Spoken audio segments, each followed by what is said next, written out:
तो हेलो बच्चों, कैसे हैं आप सब लोग। मेरा नाम है प्रमोद प्रजापत और आप देख रहे हैं Pramod Prajapat math YouTube channel, जिस पर आज हम सोल्व करने वाले हैं जो अपनी एक्सरसाइज चल रही है सरफेस एरिया एंड वॉल्यूम।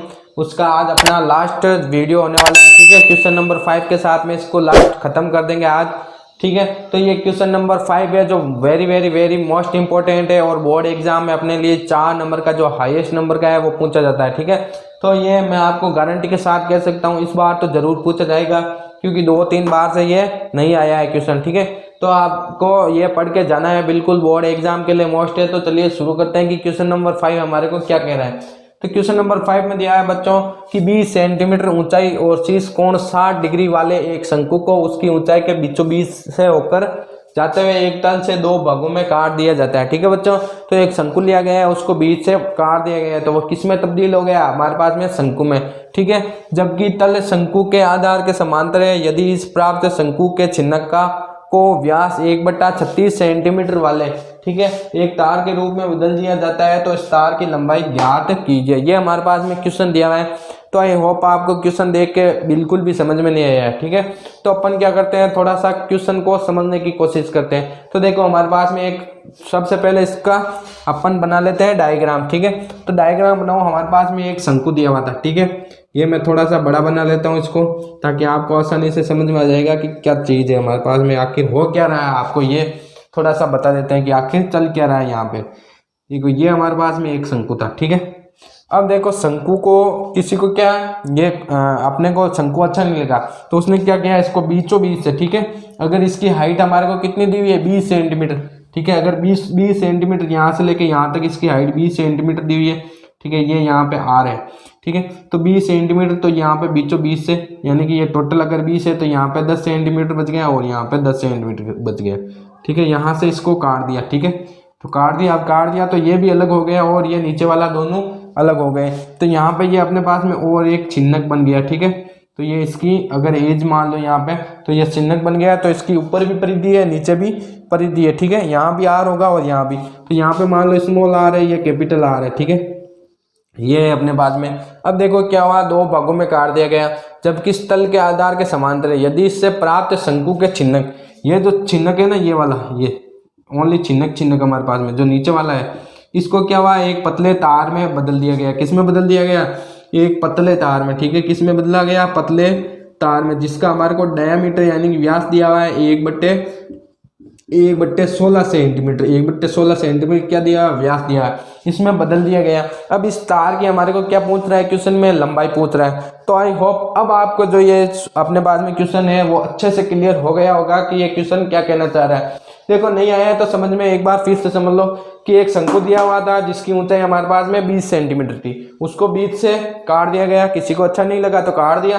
फिर उसने क्या किया, क्वेश्चन ने घुमाने के लिए क्या किया, अब जो छिन्नक बचा है ना उसको एक पतले तार में बदल दिया गया। ठीक है, किस में बदला, पतले तार में, और उसका व्यास 1/16 दिया हुआ है। तो अब हमारे को पूछ रहा है इस पतले तार की जो है अपने पास में लंबाई क्या होगी। बड़ा थोड़ा सा आप ऐसे कह सकते हो 4 नंबर के लिए मोस्ट प्रोबेबल क्वेश्चन है। तो चलिए इसका सॉल्यूशन कर लेते हैं हम। तो सॉल्यूशन करने के लिए पहले सबसे पहले देखो हम यहाँ पे लिख देते हैं सॉल्यूशन। ठीक है, तो सॉल्यूशन कर लो, लिखने से नहीं होगा, सॉल्यूशन तो करना ही पड़ेगा। तो सॉल्यूशन करते हैं। अब देखो क्वेश्चन में क्या हुआ, तो यहाँ से मैं मिटा देता हूँ, आपको समझ में आ गया होगा कि पतला तार। अब देखो हमारे पास में ऊंचाई दी हुई है 20 सेंटीमीटर। अब हमारे को निकालना पड़ेगा शंकु का छिन्नक का आयतन। छिन्नक का आयतन क्यों निकालना पड़ेगा, क्योंकि छिन्नक का आयतन, ठीक है, छिन्नक का आयतन किसके बराबर होगा, तार का आयतन, तभी तो हाइट निकलेगी। छिन्नक का आयतन बराबर होगा तार का आयतन। ये कॉन्सेप्ट अपने पीछे वाला ही है, तार का आयतन, दोनों का आयतन बराबर करना है तभी लंबाई का पता चलेगा। ठीक है, तो छिन्नक का आयतन हमारे पास में क्या होता है 1/3, ठीक है, पाई r1 का स्क्वायर प्लस r2 का square plus r1 r2 into में h होता है, और यहाँ पे इसका आयतन क्या होता है पाई r स्क्वायर h। ये क्या होता है, तार का आयतन। ठीक है, अब देखो हमारे पास में इसके लिए r1 और r2 है नहीं हमारे पास में, ये r1 मान लो और ये r2 मान लो, इनको निकालना पड़ेगा ना, ये है नहीं तो निकालना तो पड़ेगा। ठीक है, साथ में हाइट तो है हमारे पास में, इसकी 10 सेंटीमीटर हाइट है, और यहाँ पे देखो हमारे पास में रेडियस, ठीक है, यहाँ पे व्यास दिया है तो रेडियस निकल जाएगी, और यहाँ से जो एच है, ठीक है, तार की लंबाई क्या होगी एच, तो माना तार की लंबाई, ये कैपिटल एच मान लो शंकु की ऊंचाई। ठीक है, और तार की लंबाई हमारे पास में h मान लो, ठीक है। तो मान लिया तार की ऊंचाई h है, इसको हमारे को निकालना है। तो पहले R1 R2 निकालो। अब यहाँ पे एक कॉन्सेप्ट कौन सा लगेगा हमारे पास में, जो त्रिकोणमिति में हम कैसे निकालते थे, यहाँ पे जो अपने पास में कोण बन रहा है, ठीक है, ये वाला कोण, ठीक है, ये तो है 90 डिग्री का, और ऊपर यहाँ से लेके यहाँ तक 60 डिग्री का कोण है बच्चों, ठीक है। शीर्ष कोण कितने का है, 60 डिग्री का, ये हमारे पास में 60 डिग्री का है। अब देखो यहाँ से बीच में से डिवाइड हो रहा है, ठीक है, यह शीर्ष लंब बीच में से डिवाइड कर रहा है, तो क्या ये 30 डिग्री और 30 डिग्री का नहीं होगा, 30 डिग्री का नहीं होगा, होगा या नहीं होगा, तो ये हमारे पास में 30 डिग्री का होगा, ठीक है। तो ये यहाँ पे ए ले लो, ये बी ले लो, ये यहाँ पे सी ले लो, ये डी, और ये ए बी सी डी, और ये एफ ले लो, ठीक है, ई ले लो, सॉरी एफ क्या, ई ले लो, ये ओ, और ये ओ डैश ले लो। यहाँ पे आई होप आपको यहाँ तक समझ में आ गया होगा, ठीक है। तो यहाँ से थोड़ी सी अपन जगह कवर कर लेते हैं, इसके बाद में R1 R2 निकालने के बाद में यहाँ पे वापस से इसको सोल्व करेंगे, ठीक है।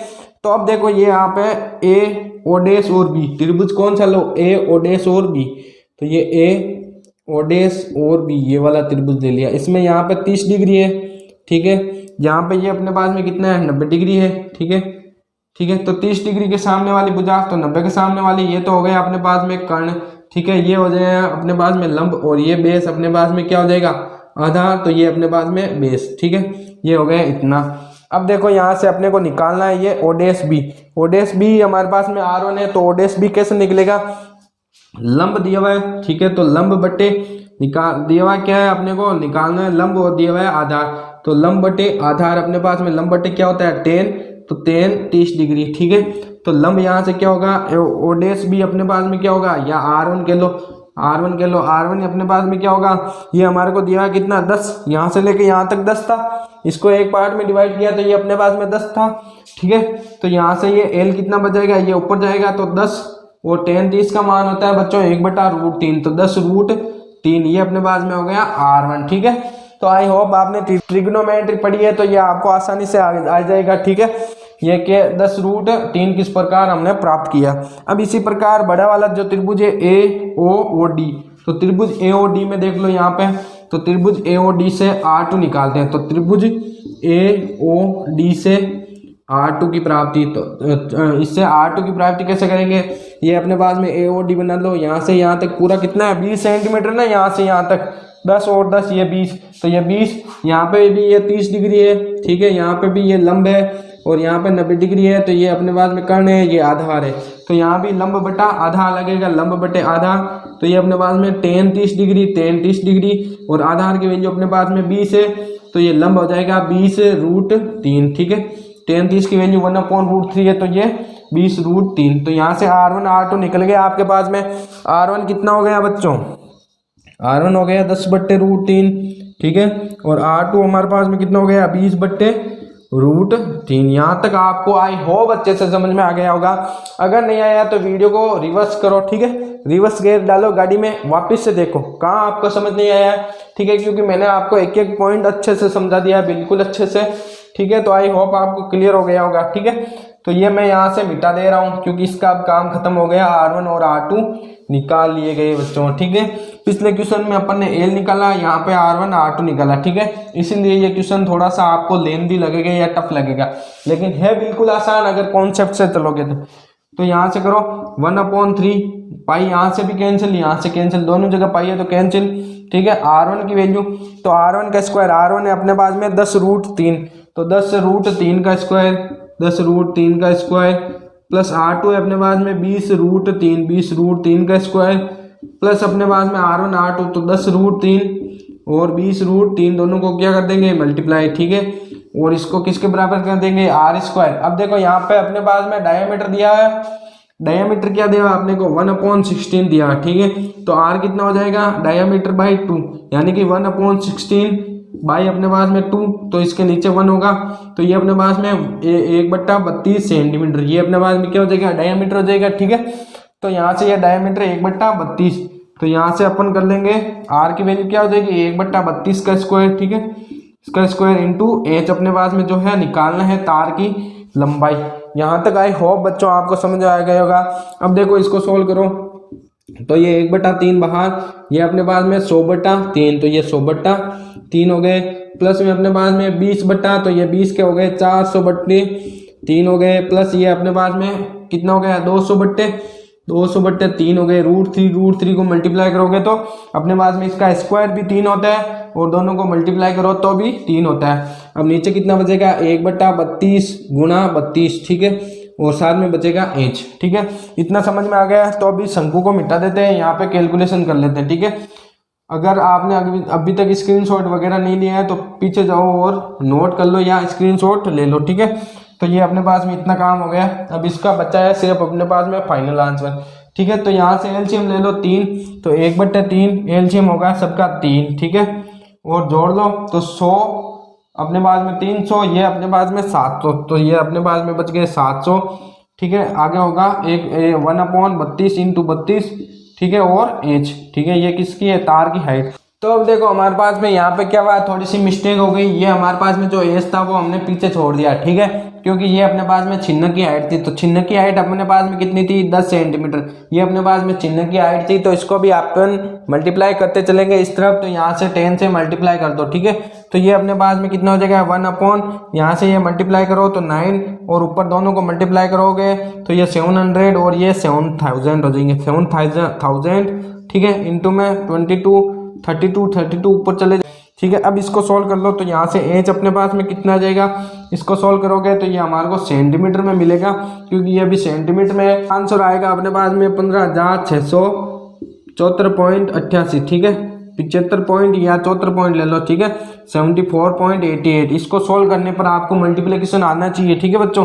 तो ये अपने पास में सेंटीमीटर में आएगा। आप इसको मीटर में कन्वर्ट कर लो, तो मीटर में कन्वर्ट करने के लिए 100 से डिवाइड कर देंगे, ठीक है। तो 2 के बाद में पॉइंट, तो ये 156.75, ठीक है, 75, ठीक है, ये अपने पास में 774 है।